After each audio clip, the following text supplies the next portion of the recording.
अरे बात तो तुमको हमारी शासन पर हमारी शासन पर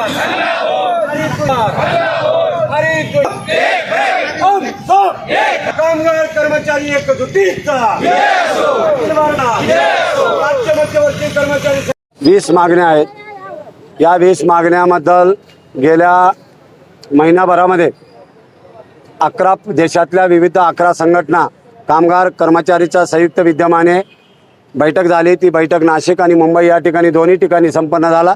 त्या बैठकीमध्ये निर्णय घेण्यात आला, देशव्यापी संपाला कामगार कर्मचारी एकत्रितरित्या येऊन आपण राज्य कर्मचारी संघटना 17 लाख कर्मचारी संपात सहभाग व्हायचा असा निर्णय झाला. आणि त्या अनुषंगाने माननीय मुख्यमंत्री महोदयांना त्या निवेदनं देण्यात आली.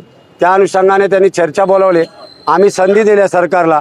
आज आम्ही फक्त 1 तास 1.5 तास 2 तास दुपारच्या सुट्टीमध्ये आम्ही आंदोलन करू. संपात प्रत्यक्ष पूर्ण दिवस न होता आम्ही एक सरकारबद्दल आणि जनतेबद्दल एक विचार करून, सहानुभूतिक विचार करून जनतेचे कामं कोळंबून आहे. आता शैक्षणिक वर्ष चालू आहे, विद्यार्थ्यांचा विविध कामं चालू आहे.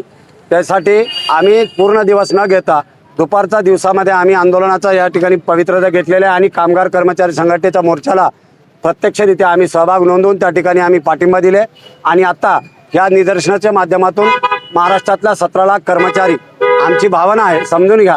कारण सत्तेत येण्यापूर्वी या सरकारनं आम्हाला दोन्ही सभागृहामध्ये सनदशीर सभागृह, ज्याला लोकशाहीचा मोठी स्तंभ आहे आणि मोठी आधार आहे आणि मोठी महत्त्व आहे, एवढी मोठी महत्त्व आहे की घटनात्मक महत्त्व आहे त्याला. आणि अशा घटनात्मक संसदेमध्ये न्याय मंदिरामध्ये त्यांनी मंत्री महोदयांनी या देशातल्या सर्व तळागाळातल्या कर्मचाऱ्यांचा आशा पल्लवी करण्यासाठी त्यांनी दोन्ही सभागृहामध्ये जुनी पेन्शन जशी आहे तशी 1982 प्रमाणे आम्ही देऊ असा दोन्ही सभागृहामध्ये आश्वासन देऊन सुद्धा वर्ष होऊन गेले, 2 वर्ष 1.5 वर्ष होऊन गेले. सरकार त्यावर कुठल्याही प्रकारचा अंमलबजावणी करत नाही. त्यामुळे संपूर्ण महाराष्ट्रामध्ये 17 लाख कर्मचारी असंतोष पसरलेले आहे.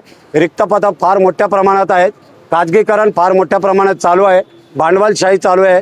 आणि मोठे आत्ताच काल तुम्हाला सर्वात महत्त्वाचा विषय सांगतो. सर्वात मेन म्हणजे आमचा माना अथवा न माना, देशातल्या सर्वोच्च पदावर बसलेले आदरणीय गडकरी साहेब काल बोललेत त्यांच्या स्टेटमेंटमध्ये, श्रीमंत होत आहेत आणि गरीबच राहत आहे. या देशामध्ये गरिबी वाढायले. गरिबी वाढण्याचं कारण काय याचं संशोधन करावं लागेल. सत्तेत बसलेले केंद्रीय मंत्री महोदय त्यांनी स्वतः बोलतात, म्हणजे याच्यावर विचार करा. सर्वसामान्याची काय पिळवणूक होत आहे, महागाई भत्ता किती वाढलेला आहे. आम्ही आमच्या कर्मचारी फक्त सामान्य लोकांच्या हितासाठी लढत असतो. आम्ही शेतकऱ्यांचे मुलं आहोत. आमचाही न्याय हक्क व्हावा, महागाई कमी व्हावा, बेरोजगारांना. सरकार जर यावर विचार नाही केला, सरकारला वाटत आहे आम्ही आता सत्तेवर बसले 4 वर्ष, हे कर्मचारी किती बोंबा मारला तर आम्ही ऐकणार नाही, असं त्यांची धोरण आहे. परंतु आम्ही सत्ता परिवर्तन करू शकतो आणि आमच्या मागण्यासंदर्भात आम्ही रस्त्यावर उतरू शकतो. हे 100% 1977ला 54 दिवसाचा संप कर्णिकाच्या नेतृत्वामध्ये महाराष्ट्रामध्ये देशपातळीवर आम्ही केलेला आहे. ते पुनरावृत्ती आपण आजही आम्ही करण्यासाठी निश्चित झालेलो आहोत. येत्या काळामध्ये लवकरच 1 महिन्याच्या आत संपूर्ण महाराष्ट्रात आणि देशपातळीवर आमचं चर्चा आहे. त्या चर्चा 11 संघटनाला घेऊन कामगार आणि कर्मचारी आम्ही बेमुदत संपावर तयारी आहोत.